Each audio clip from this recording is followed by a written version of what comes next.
privilege to welcome you to this final evening event of our 27th annual observance of Holocaust Memorial Week.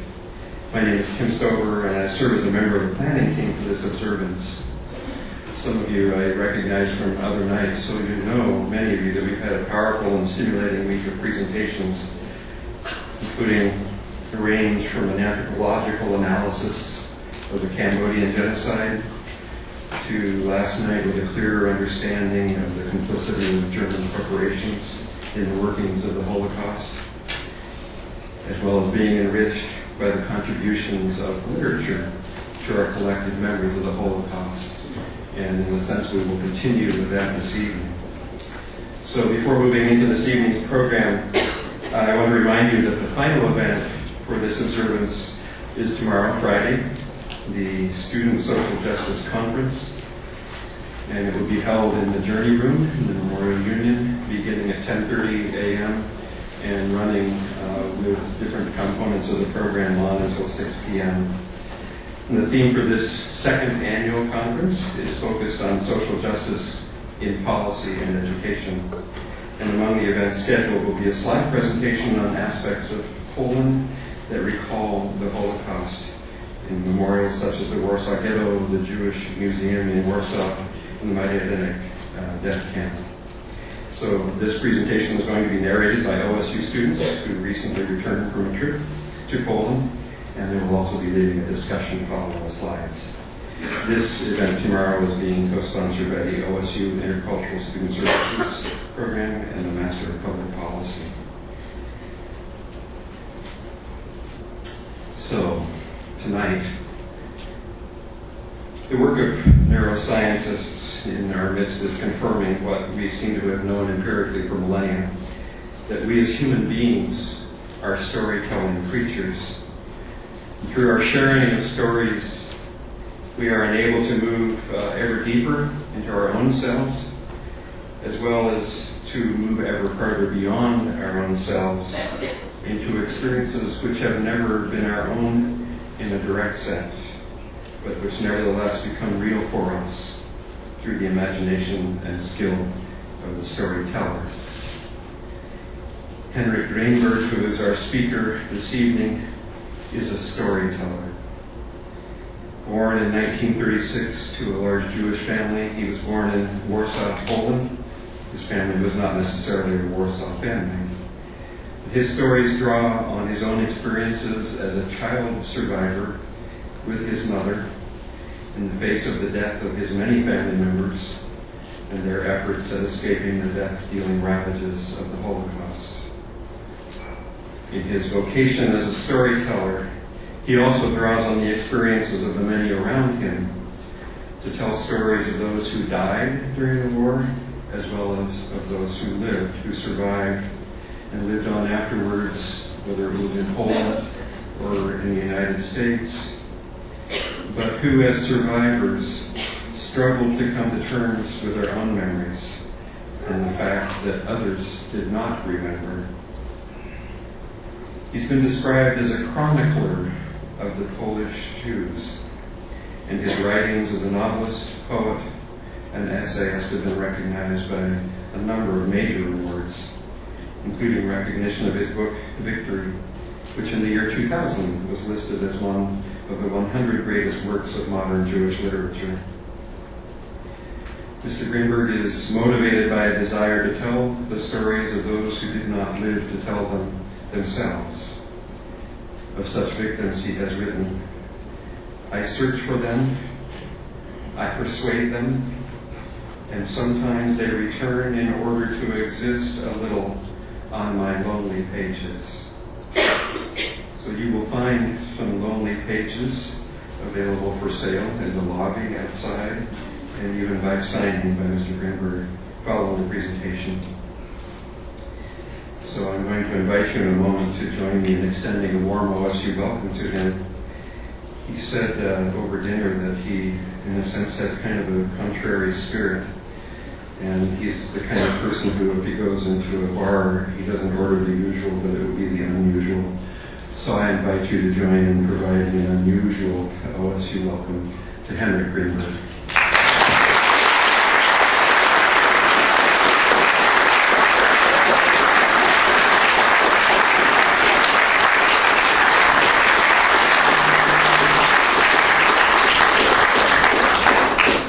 Good evening. Thank you, Tim Stover, for the introduction. I promise I'll never tell you my secrets anymore. And thank you, OSU, especially the history department. History is my hobby, and some of my best friends are historians.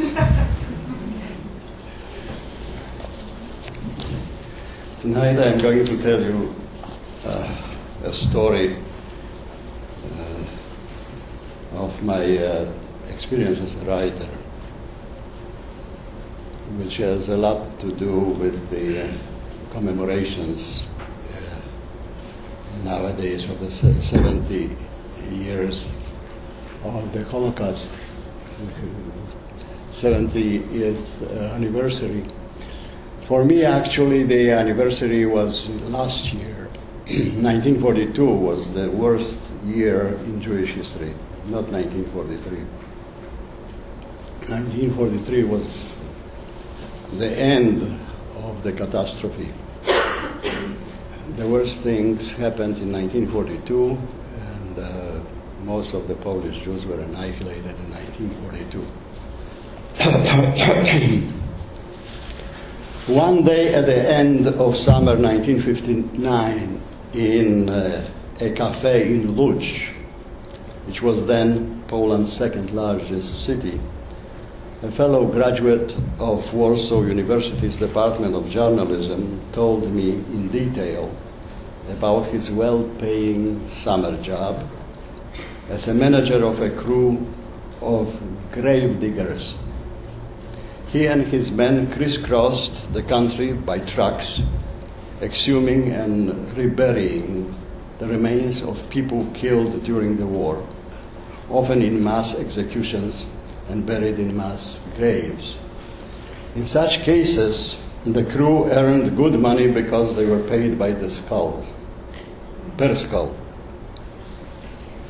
He also mentioned an individual grave which turned out to be empty because the man who had been forced to dig his grave managed to escape at the last moment. The Germans filled the pit to cover up their failure to carry out their duty. The man liked to visit his grave, and he was the one who explained to the diggers why the grave was empty. I went home, wrote what I had heard, and a couple of months later published my first short story entitled The Antigone Crew, which subsequently became also the title of my first collection of stories. By the way, this month is the 50th anniversary of the appearance of my first book of stories. The collection included a first-person narrative of the man who visits his own grave, from which he had escaped. I so strongly identified with my protagonists that years later, the literary critic Jan Błoński wrote that my stories are based on my personal experience as a manager of an exhumation crew. Some lay readers even thought that it was I who had escaped from that single grave, and they were surprised that I looked rather young. In those years, the noise is my fault, or, okay. In those years, late 1950s and early 60s, everybody wanted to be a fiction writer. Elie Wiesel's Night was first presented as a novel, as was My Jewish War, published in 1965. But my novel was not a fiction. For personal and political reasons, I changed some names of protagonists and some place names. For literary reasons, I created some composites, but the events and experiences remained authentic, with the exception of a few details, which I did not know at the time. For example, I wrote what my mother was told, that her parents, both sisters and brother, who was 14 at the time, were pulled out of the dugout in the woods and shot. I tried to imagine, and in sentences with question marks, to visualize that scene. The truth, which people apparently did not want my mother to know, was much worse. A band of escaped Soviet POWs came upon the dugout. They pulled my mother's beautiful teenage sister out. My grandfather rushed to her defense and was shot at point-blank range. Aaron, my father's brother-in-law, who had told me this, had not mentioned, and I did not dare to ask, whether the gang came only once. One morning, the two sisters and brother emerged from the dugout in daylight to gather twigs for a campfire. They were caught in a police roundup and killed. Grandmother remained alone. Aaron said that he and my father brought her food, but she would not eat and starved herself to death. My imagination was much closer to reality when writing about the death of my father. I quote, "Someone was waiting for him on that last night when he dragged himself along one of his usual paths, clutching a loaf of bread under his coat." End of quote. In February 1992, while shooting the documentary film Birthplace, we kept digging all day long, but could not find his remains. Then a peasant about my age approached and said that back in March 1944, while passing by on his way to school, he saw my father's body and a bottle with traces of milk next to him, and that bottle was thrown with the body into the grave. "If you find the bottle, you find him," he said, and we did. My father had owned a couple of cows, which he had left with a peasant for safekeeping. And when we were still together, he would sneak into the barn by night and milk those cows. I have kept that 1 liter bottle which we had found. I only regret that I washed it thoroughly instead of leaving that white trace of milk. Out of literary considerations, I made a really regrettable mistake towards the end of the Jewish War, of the book, The Jewish War. In a scene taking place in a distant countryside where my mother and I were passing as Gentiles, and a German military officer drove by and ordered a roasted duck. The peasant women entrusted this task to my mother, who would know how to properly bake a duck because she came from Warsaw. While the duck was being worked on, the German officer got back into his car. Seeing us children staring at his car, he gestured to me to come with him for a ride. In the book, I took a shortcut saying that I ran away to the kitchen as fast as I could.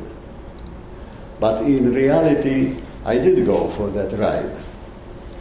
The officer drove to places where peasants were ordered to cut down the trees and dig trenches for a defense line. The officer spoke with soldiers overseeing the work, and they joked, pointing at me. After the inspection, we drove back. I had skipped all this because it did not seem to add anything to the story, and I wanted to be a good novelist. What I did not know was that children came running into the kitchen with the news that the German had taken me into his car and driven away. Therefore, I did not know that while I was enjoying the first car ride in my life, my mother was dying over the roasting duck without showing her fear. And when she heard the German car coming back, she was almost certain it was death itself coming. I was unaware of it because she concealed her feelings so well. She told me all this only after reading my book. This is how reality can surpass a writer's imagination. And this is why in Holocaust stories, the actual truth is more important than the artistic truth. In The Victory, which is a sequel to the Jewish War, I wrote about a family of Gentile neighbors, factory workers, good people who helped Mother when some strangers tried to take away our apartment from us. I also mentioned a strike in the factory, after which the secret police arrested the last son of that good neighbor family, and he never came back. I assumed, and wrote so, that strikers were protesting against high food prices and low wages. Many years later, however, I learned something different. On July 4, 1946, the day of the infamous Kielce pogrom, dozens of Holocaust survivors were murdered in the town of Kielce and vicinity. Several perpetrators were arrested, convicted, and executed. And factories went on strike to protest, not against the crime, but against the punishment. Another example of reality surpassing imagination. In The Victory, I write about a little girl whom my stepfather had brought from a convent orphanage, believing she was his daughter. Then another Jewish man appeared, claiming the same child. Solomon suit followed. It turned out that two girls were smuggled out of the Warsaw Ghetto at about the same time. It was late February, early March 1943. Each was entrusted to a Gentile woman. Each of the two women kept the girl for some time before passing her to a Catholic establishment for abandoned children. From there, according to both women, the girl was passed on to an orphanage run by nuns. Each of the two women insisted that the child in court was the one she had helped to save. But eventually, the other party produced a nun who had kept the girl's original birth certificate, proving that she was the other man's daughter. And so my stepfather lost his child for the second time. I wrote The Victory in 1968 in California. As a refugee with no access to Polish sources. But 50 years later, I had a chance to see copies of the protocols from that Solomon court proceedings. According to the witness testimonies, one girl was about 1 year older than the other was. The younger, born in October 1939, did not even know she was Jewish. And I remember that even after joining our family, she insisted she was not. No matter how hard we tried to convince her that it is not so bad to be a Jew. The older girl, on the other hand, knew too much. And the woman in court said that she talked too much. In particular, she talked about being in the ghetto. The court The court did not draw any conclusions, but it transpired from the testimonies that the 5-year-old who knew too much was eventually abandoned in the street and picked up by policemen who asked her some questions. What happened next? The fighting in the Warsaw Ghetto was over by mid-May 1943. Shots, often series of shots, could be heard there weeks and even months later, but that was not fighting. The grounds of the destroyed ghetto simply served as a convenient place to which the Germans brought Jews captured on the Aryan side, mostly women and children, shot them, doused their bodies with kerosene, and burned them on the spot. I was in Warsaw with my mother at that time, from March through June 1943, and as I wrote in the Jewish War, one day I got lost in the street. I knew too much too, but I was already 6.5, and so I would not talk too much. The victory was first published in Paris in 1969. A short time later, I received in the mail a booklet entitled Przeżyłam, I Survived, with a letter from the author Amnabin, who happened to be a close friend of the mother of my would-be stepsister Marysia, and she vividly described the circumstances of smuggling the little girl out of the ghetto. Before the war, Marysia's father, Mr. Jarząbek, was a teacher in a Warsaw Hebrew high school for girls called Yehudiya. After the German invasion of 1939, he escaped to the Soviet-occupied part of Poland and was soon deported to a labor camp. Released in 1941 under the London-Moscow Agreement, he joined the Polish army and that was formed in the Soviet Union, and he came with it to Palestine. Soon after the war ended, Benjamin Tannenbaum, a member of a kibbutz in Galilee, was preparing for a trip to Poland, and everyone had an urgent request. Mr. Jarząbek came to see him too. Tannenbaum, a Zionist activist in pre-war Warsaw, knew students from the Hebrew high school who held their teacher, Mr. Jarząbek, in high regard. And so Tannenbaum promised to do whatever possible to trace his child. He was given 2 addresses, Gęsia 8 and Mila 29, both in the Warsaw Ghetto that no longer existed. Yet the task proved easier than expected. In his memoir, published in 1967, Tannenbaum, now under a new surname, Tenne, writes that on the train from Warsaw to Łódź, he was speaking Hebrew with his kibbutz travel companion when suddenly a woman joined their conversation. Where did she learn Hebrew? In a pre-war Hebrew school in Warsaw. Did she know Mr. Jarząbek? Of course. He was her favorite teacher.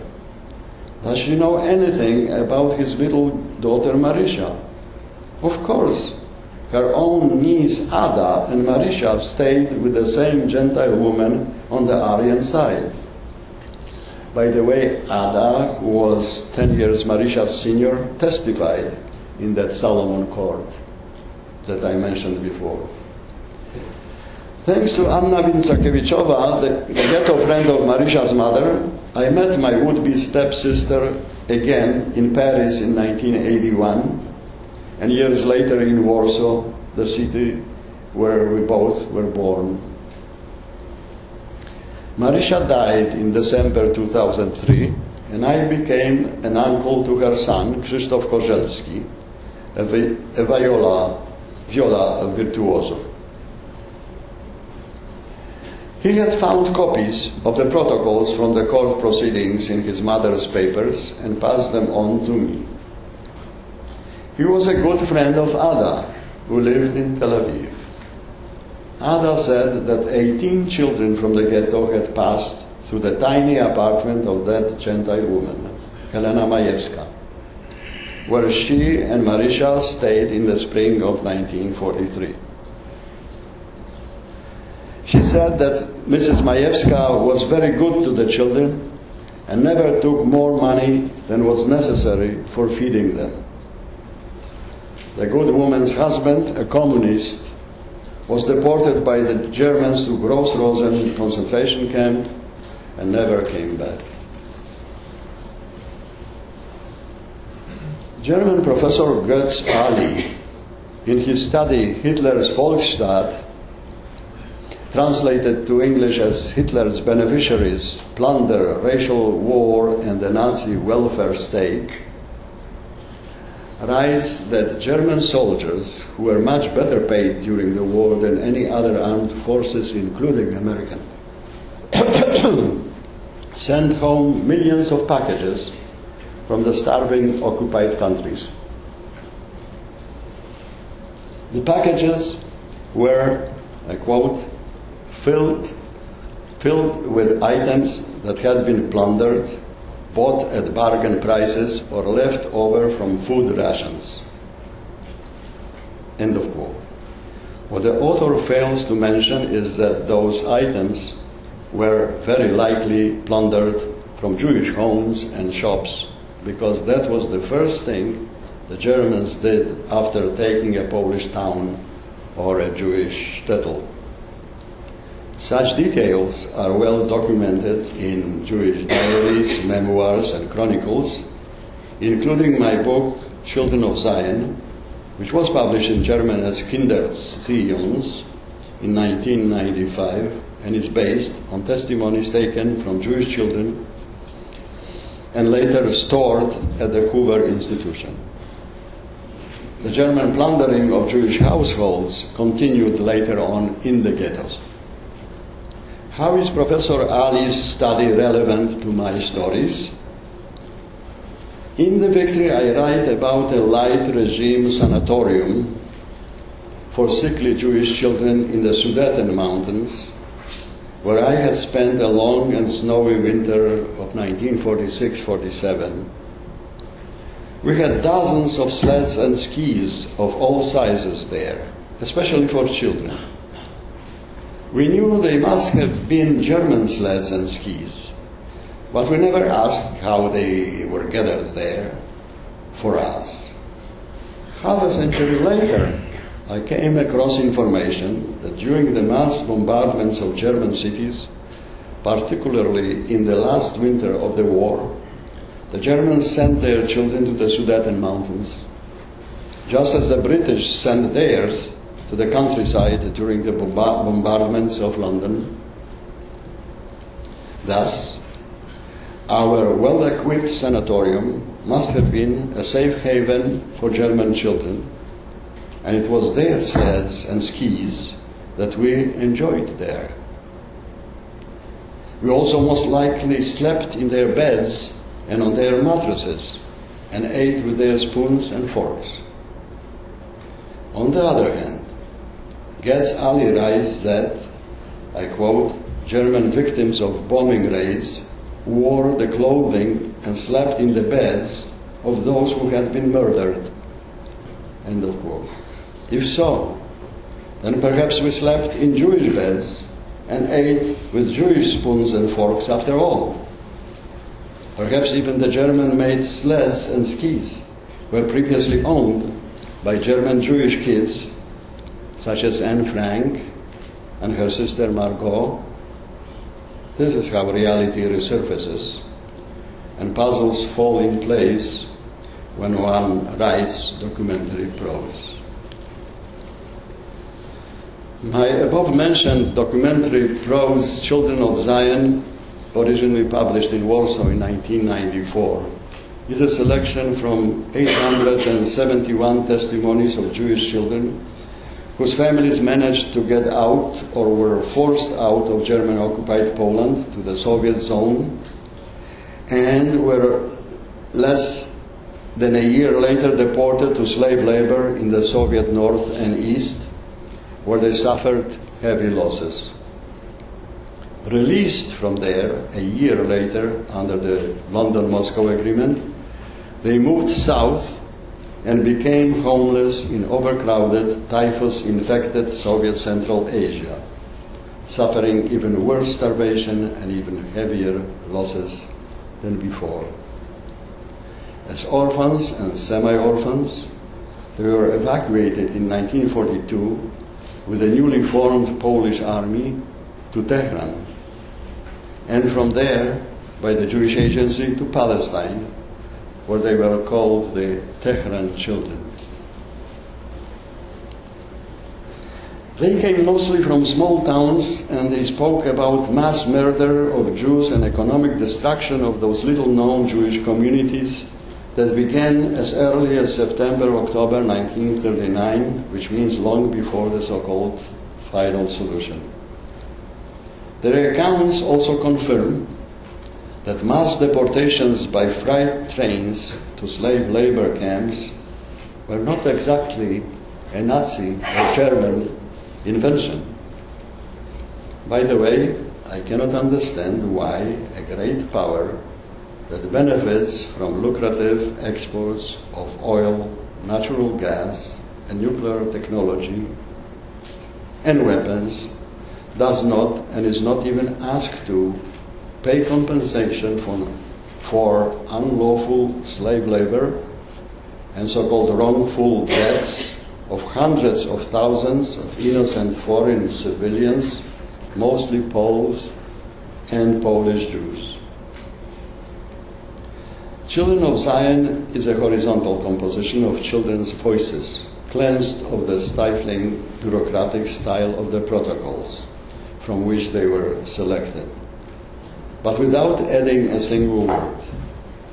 Here are samples to show how they tell about the last stages of their odyssey. We lived on the street for 3 weeks. My mother and father got sick with typhus, and my little sister and I took care of them. We lived with other refugees, most of whom had typhus, dysentery, and other diseases.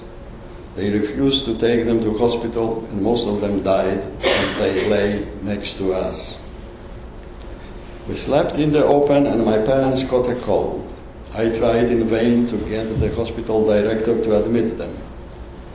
I managed to place them with an Uzbek, but I had nothing for them to eat. Finally, I dragged them into a horse-drawn cab. No one helped me.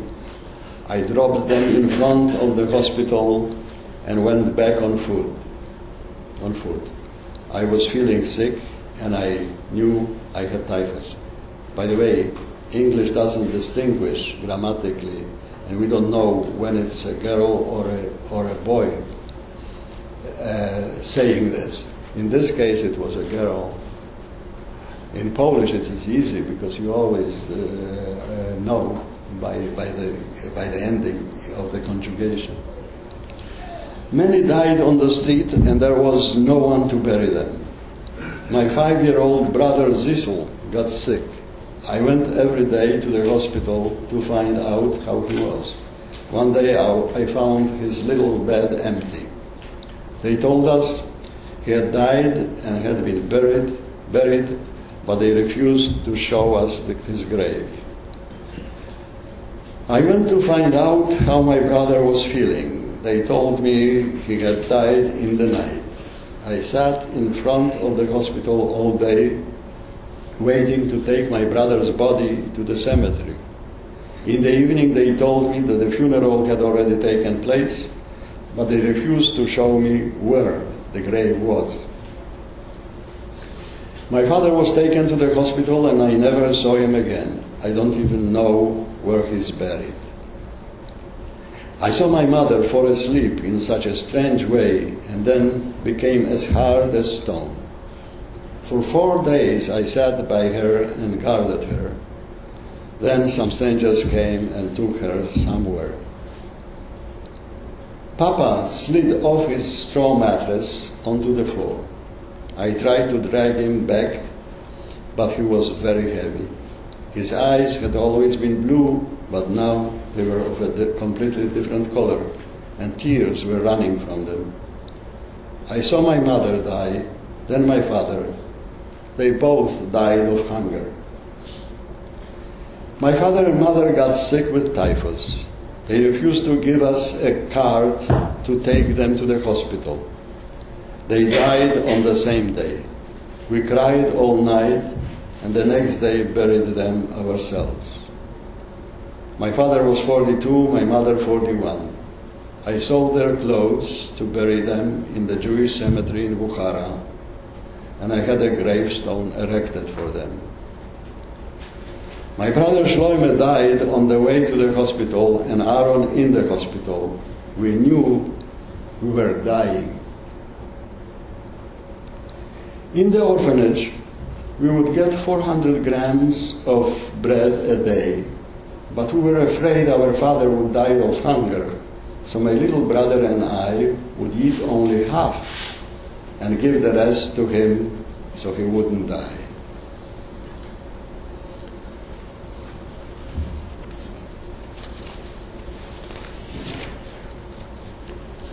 In the orphanage, we would get 300 grams of bread a day and a plate of soup. Part of the bread we would eat. Part of the bread we would take to our older brothers and sisters, even though there was a severe penalty for that. I would creep out of the orphanage and go to my mother with the bread I didn't eat. One day I found her in such a state that I didn't want to go back to the orphanage, but she would not let me stay. We had a bad time in the children's home where the Polish children called us dirty Jews. But from time to time we would sneak out and take whatever we could to our parents.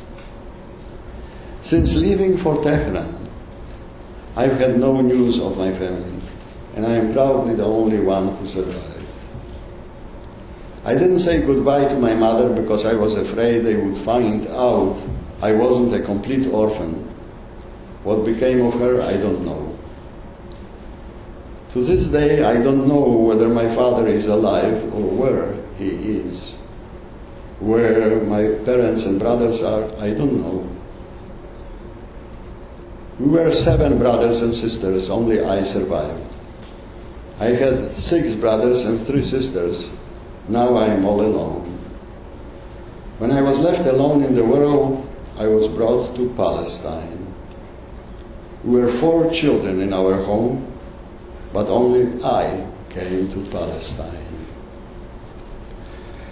Aharon Appelfeld, a child survivor, in his essay Horror and Art, says that for adults the Holocaust was a period of madness, while we children accepted it as a normal existential reality. It was not fascism, Nazism, or any other abstract ism, but the human being as a beast. Appelfeld believes, and so do I, that childlike, straightforward account is the best literary approach for a Holocaust story. I see a proof of it in the fact that most of the surviving Holocaust literature has been written by people who were children at that time. My Drohobycz stories are also children accounts, though told by adults, thus with a double or even triple vision when including the writers. I employ tools of fiction such as progression, suspense, dramatic dialogue, indirect portraiture by protagonists' manner of speaking, but there is nothing fictitious in the material itself. The stories are often sketchy because no more details survived in the narrator's memories. They often did not understand the circumstances or the sequences of events. I had to search in order to verify their recollections and place them in a perspective. For example, the title story Drohobycz, Drohobycz, which includes several German war criminals, would have been incomplete if I had not seen court documents from their trials.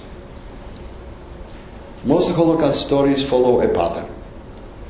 First an idyll, then disaster, then fight or flight, and final victory of good over evil. But in reality, there was no idyll.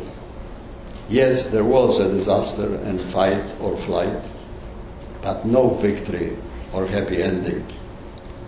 The Holocaust was a tragedy without a catharsis. Anne Frank wrote, "In spite of everything, I still believe people are really good at heart." But that was before she was arrested and before she saw Auschwitz and Bergen-Belsen.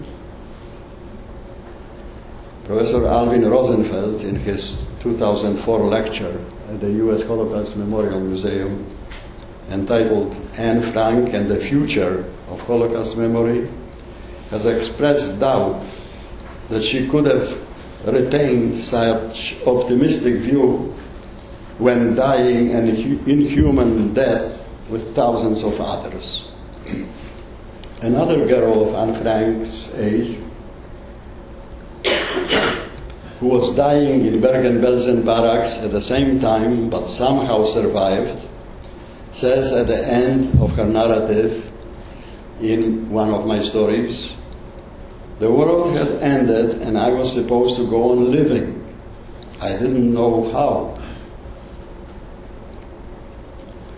All my other narrators of the collection of Drohobycz, Drohobycz faced this existential question. A statement on the back cover of the American edition says that going beyond the age-old question of individual crime and punishment, Drohobycz, Drohobycz explores the concepts of collective guilt and impunity.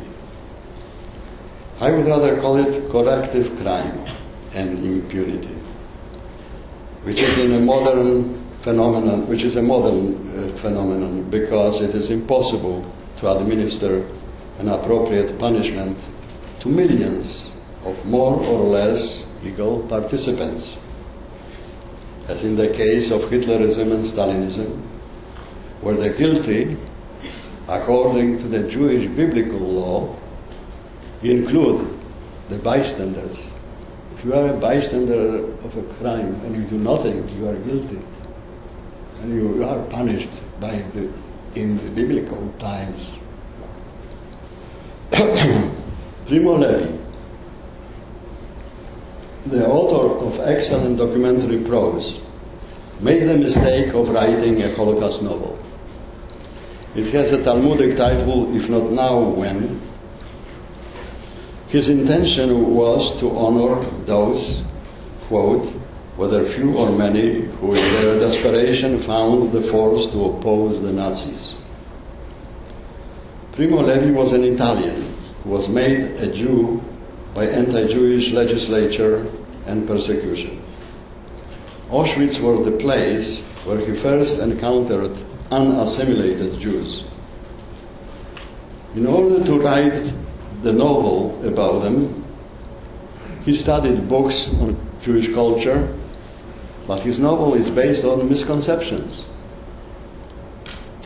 A little boy quoted in Janusz Korczak's Ghetto Diary wrote in his homework, "My father was a fighter for a piece of bread."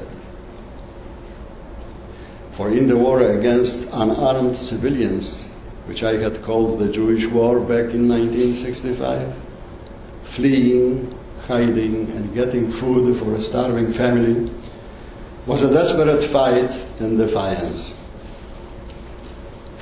In another misconception, Levi's protagonists know that the destruction they witness extends to every Jewish enclave and that there is nothing and nobody to come back to. But in reality, due to Nazi tactics and disinformation, we did not know the fate of most other Jewish communities. My mother knew that the Jews of her little town were deported, but was not sure what eventually happened to them.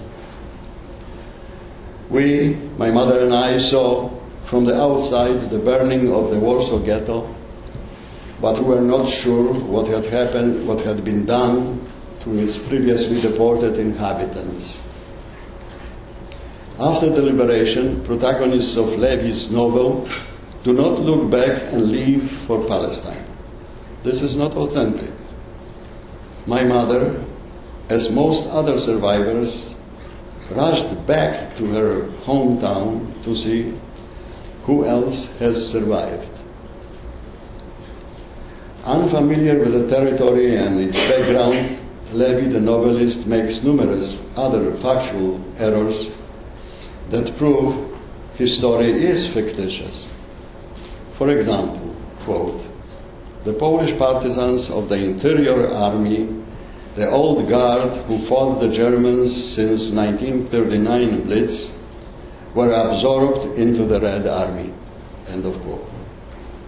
This short sentence contains 4 historical blunders.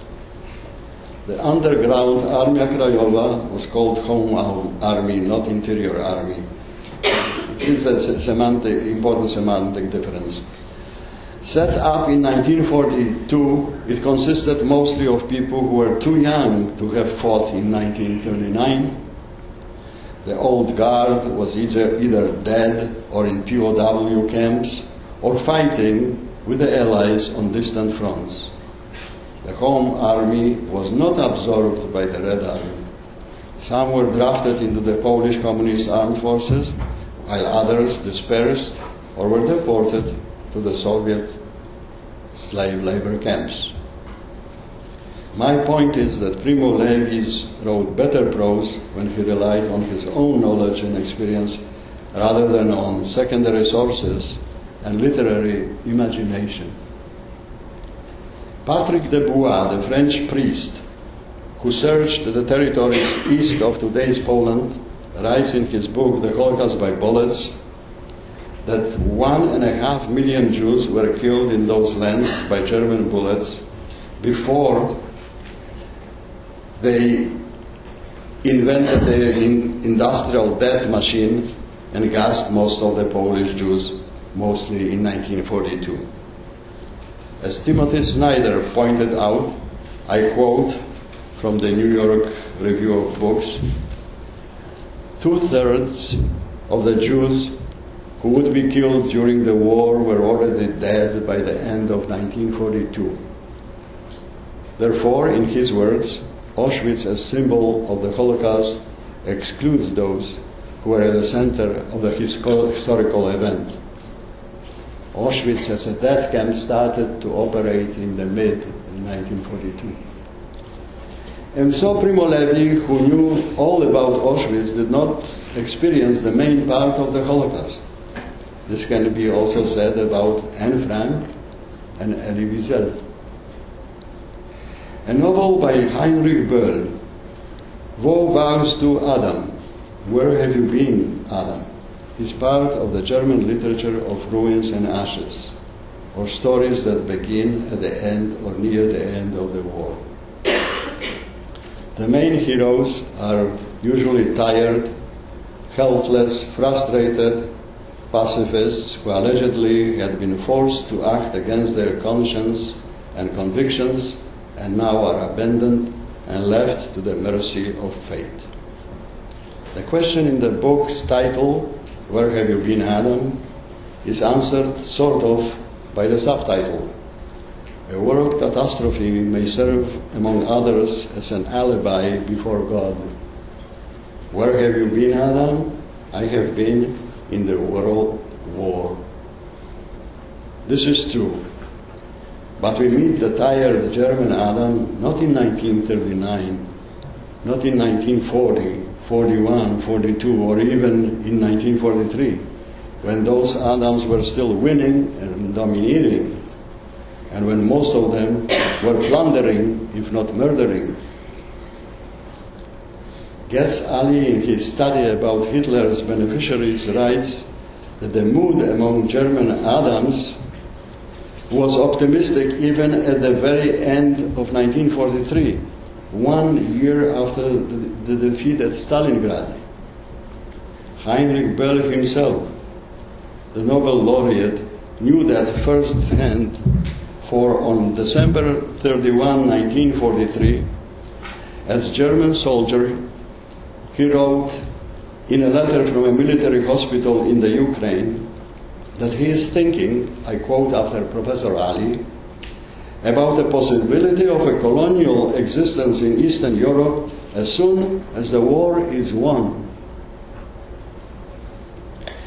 We meet his Adam in the summer of 1944, when his war is all but lost.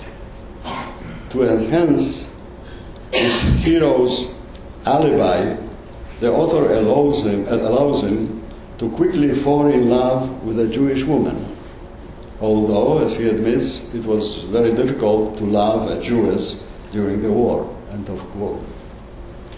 Even more difficult is to understand the mutuality of that love affair.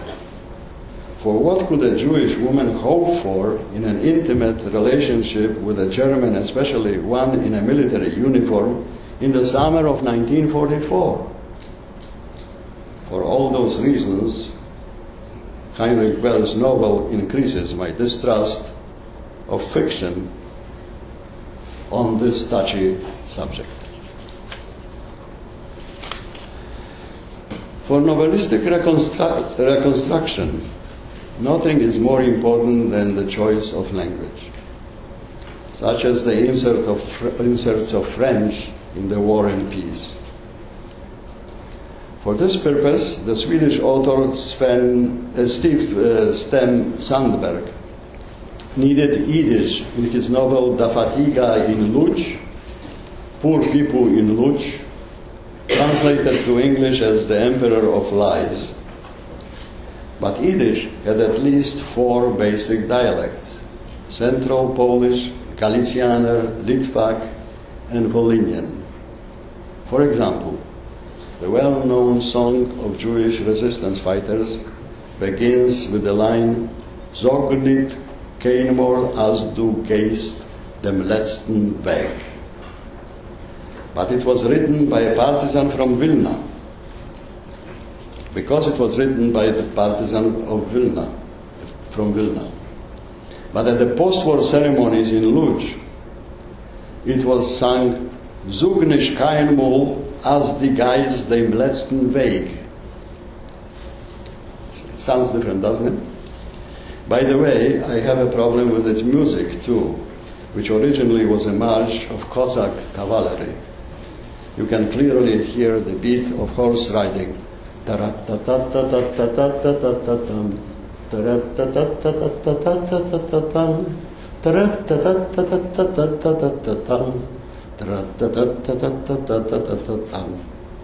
Cossack cavalry, who historically were second only to the SS in murdering defenseless Jews.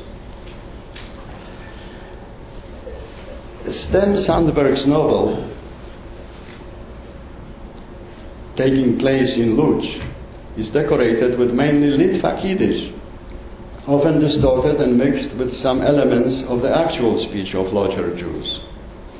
For examples and details, go to my review entitled Confusion of Languages on website of the American Association of Polish Jewish Studies. The novel's topographical details and dates of events are based on chronicles and memoirs, but that information has long been preserved.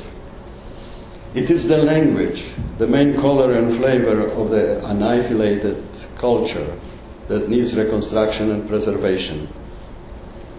A novel that distorts it is a disservice and a risk not worth to be taken. Sandberg's novel, the English translator managed to correct some obvious mistakes while adding some new, but the English title, The Emperor of Lies, seems more appropriate than the original Poor People in Łódź, because the novel pays much more attention to Chaim Rumkowski, the head of the ghetto self-rule, his close collaborators, and other pathological types, rather than to the poor people of the Lodz ghetto, which in fact functioned as a slave labor camp. Do horrors of the Holocaust justify sensationalism, muddling in pathological sex and violence, and infringing on privacy of victims, including some still alive, as the adopted son of Rumkowski? This is not merely a question, but a warning against arbitrary crossing of borderlines between facts and fiction. Besides, I doubt whether the Swedish novelist quite understands the reality of the Lodz ghetto. In a scene where Hans Bibov, the German in charge, finds himself alone with Jewish haymakers who are equipped with scythes, the author comments, "Somebody could easily have got rid of the highest representative of the tyrannical power that made their lives a daily hell." Bibov was publicly hanged after the war in the ghetto's main square. I knew survivors who went to see it. But he had tried to maintain his empire for as long as possible, not unlike his Jewish collaborator Rumkowski. Were it not for the ambition and collaboration of that odd couple, the ghetto would have been annihilated 2 years earlier, along with most of the other ghettos.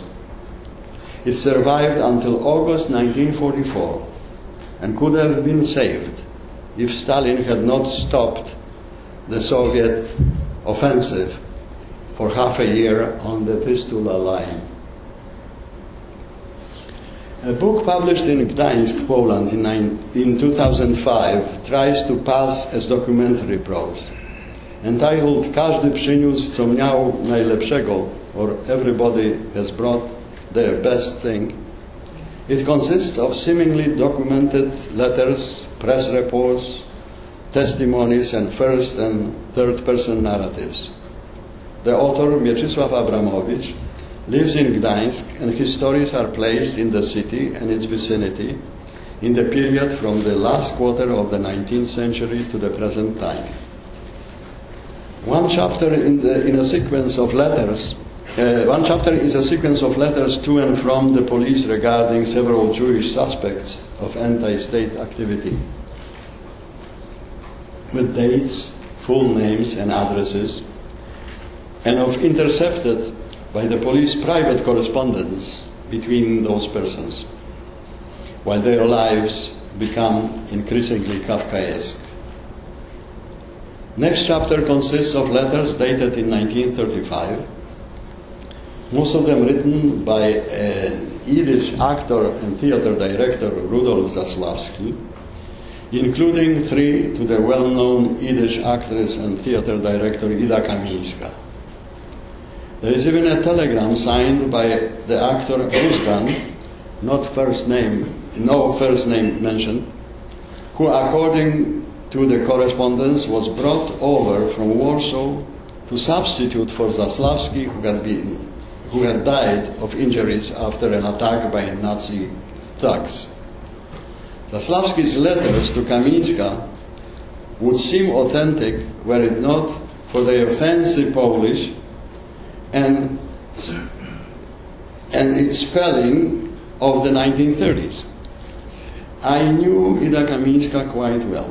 I worked 8 years in her theater, and I know that people of the Yiddish stage, such as she and Zasławski, would not write to each other in any other language but Yiddish. With Buzgan, whose first name was Hevel, I shared for 5 years a common apartment in Warsaw. The old actor often talked about his theatrical adventures, but never mentioned performing in Nazi-ruled Gdańsk and under such dramatic circumstances. One chapter is just a list of personal belongings left behind by 14 people, each item so precisely described that the reader easily recognizes them as previously owned by protagonists of the earlier mentioned correspondence. This is followed by a regular third-person short story about a guard from the Stutthof concentration camp who comes for home leave with gifts to his relatives and friends, and those gifts are the most attractive items listed in the previous chapter.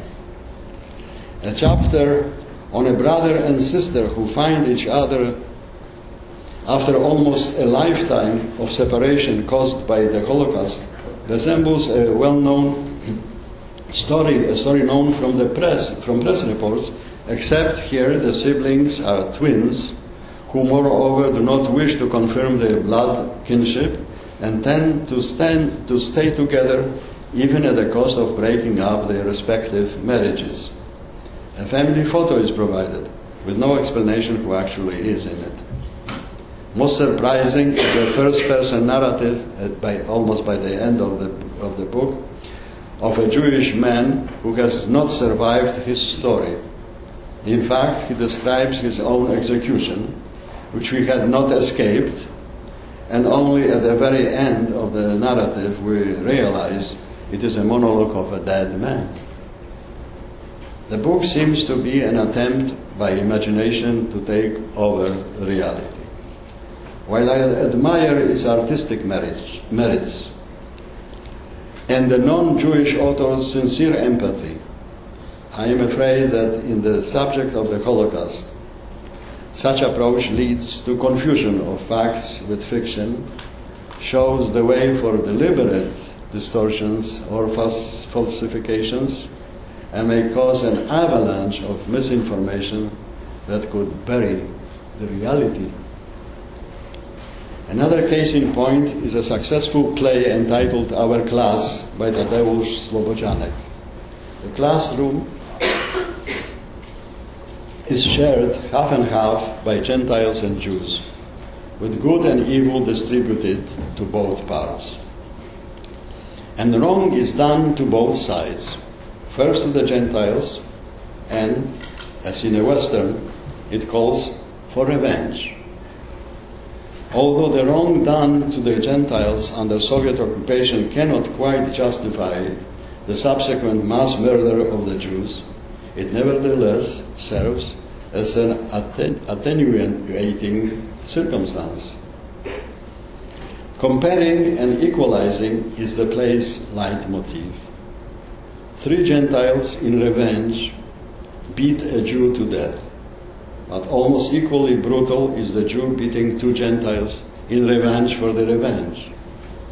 A Jewish man and a Jewish woman perished at the hands of their bad Gentile classmates, but another Jewish man and a Jewish woman are saved by 2 good Gentile classmates. The problem is there were no such proportions at Jedwabne, which this play claims to represent, or at any other place of the Holocaust. Our class was staged in Washington, D.C. Theater J.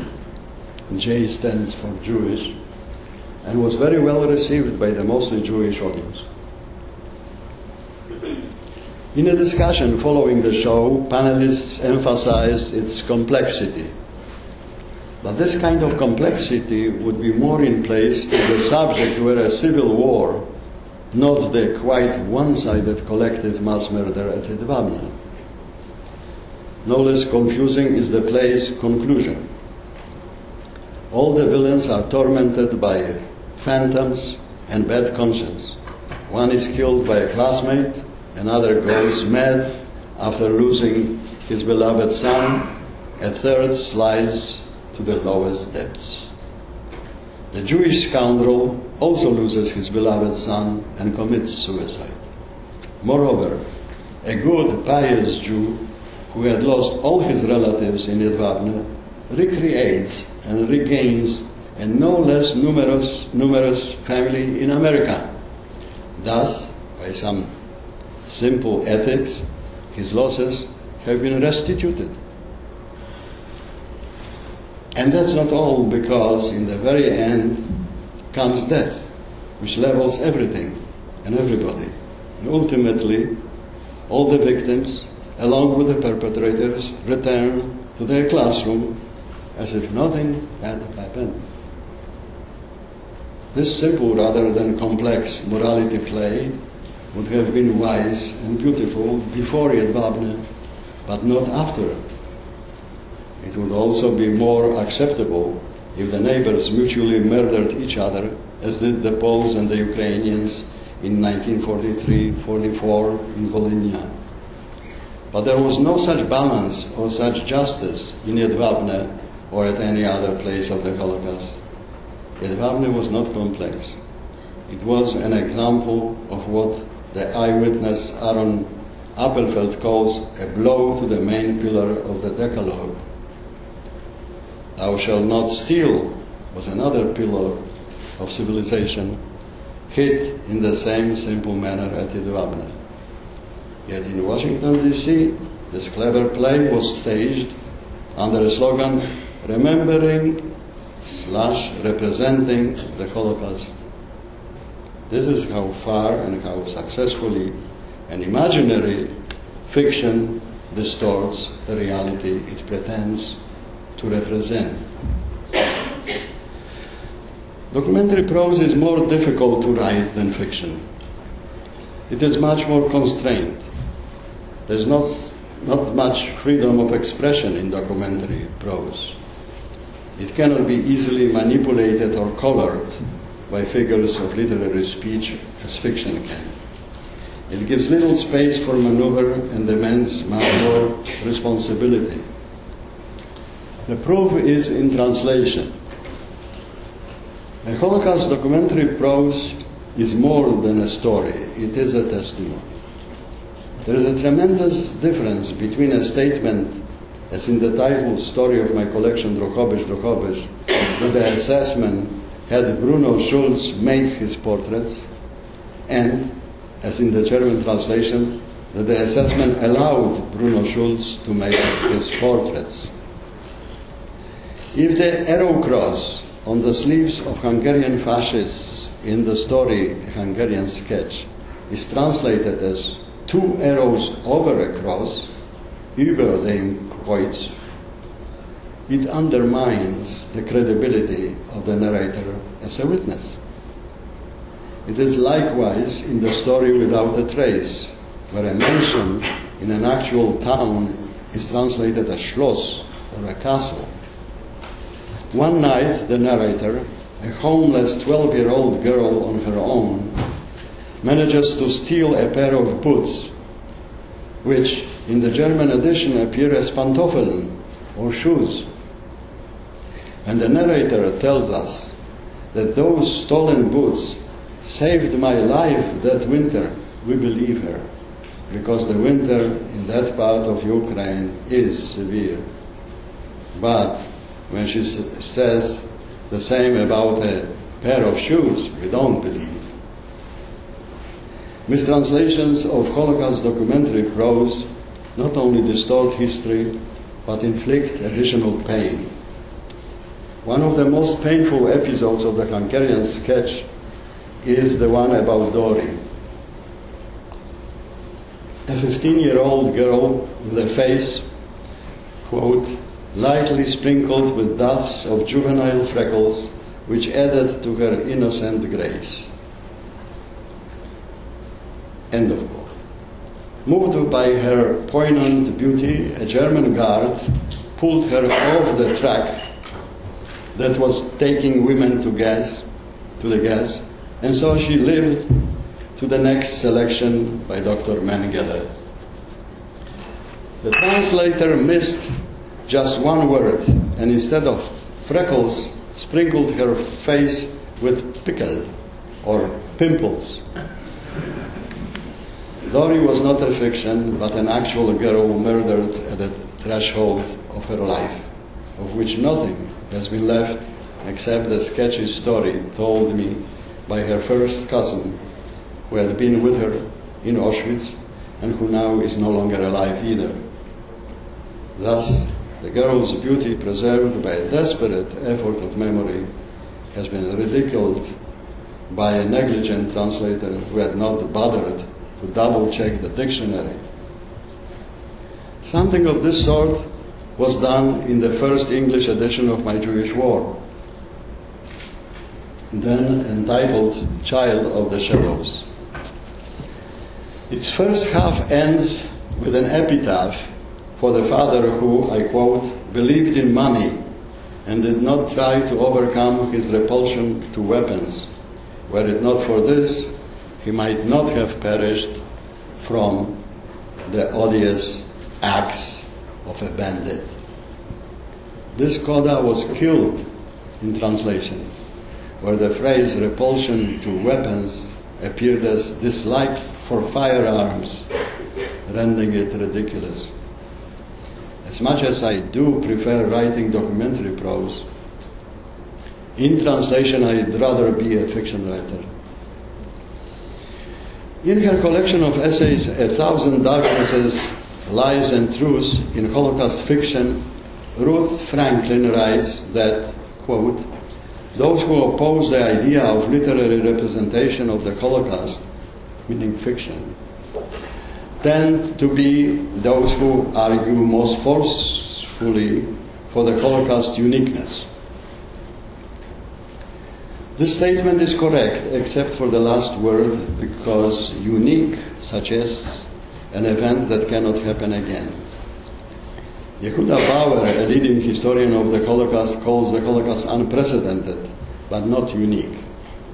Ruth Franklin advocates literature that, quote, makes a case for universality and emphasizes the fundamental sameness of the human condition. I like such literature too, but not when the subject is the unprecedented alienation from the universal human family and the exceptional treatment, in German, Besonderbehandlung, as the perpetrators named it themselves. Franklin supports her universalism by quoting Leon Wieseltier, who upon opening of the U.S. Holocaust Memorial Museum worried that, quote, anybody who looks at these images of corpses and sees only images of Jews has a grave moral problem. End of quote. This leads Franklin to a conclusion that, quote, a novel about Auschwitz can never only be a novel about Auschwitz. It is a novel also about Armenia, about Siberia, about Cambodia, about Bosnia, about Darfur. Yes, human corpses are universal, as are living human bodies.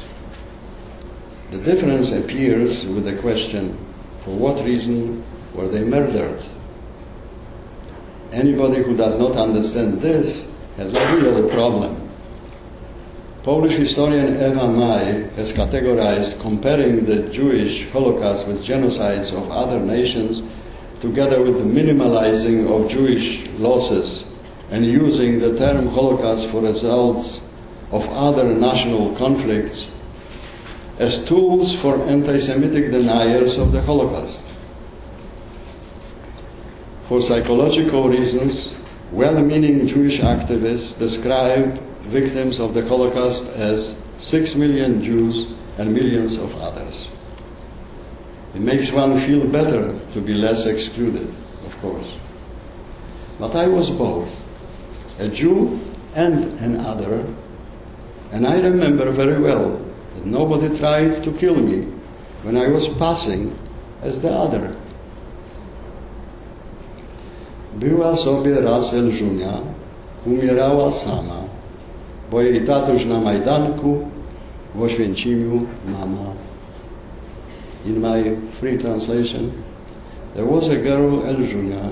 She died alone, for her daddies in Majdanek and mommy in Auschwitz. This little poem was found in a child's shoe at Majdanek. How many children among the millions of others died like that? American Jews who do not see the unprecedented and exceptional nature of the Holocaust apparently forget what it meant to be a Jew and are not aware what it still means outside of this country. The Universalist school, a vocal majority, is enlightened and progressive. Their opponents are called tribalists, after the adjective tribal, which implies backwardness and narrow-mindedness. Unfortunately, I am one of the afflicted. I just had the bad luck of seeing with my own eyes how tribal, how very tribal the Holocaust was. More tribal than anything else in the civilized world. It is not easy to be a tribalist in enlightened America. It is much easier in Poland, my old country, that saw what I saw. Of course, I would prefer to be part of the enlightened majority. And I would feel much better had my family and my family town been annihilated, and had I myself been sentenced to death for something more than merely being born Jewish. But I cannot help the events being the way they were. And I cannot agree to change the past, of which I was a witness, a participant, and a victim. For me as a survivor, there is nothing more real and realistic than the events of the Holocaust. And I feel offended by sophisticated mystifications or postmodernistic games on the subject. For me, it is not a matter of choice. I do not invent, I do not need to. I am still surrounded by true stories in need of a writer. As back then, half a century ago, when a fellow graduate of journalism had told me about his unusual summer job. Thank you for your attention.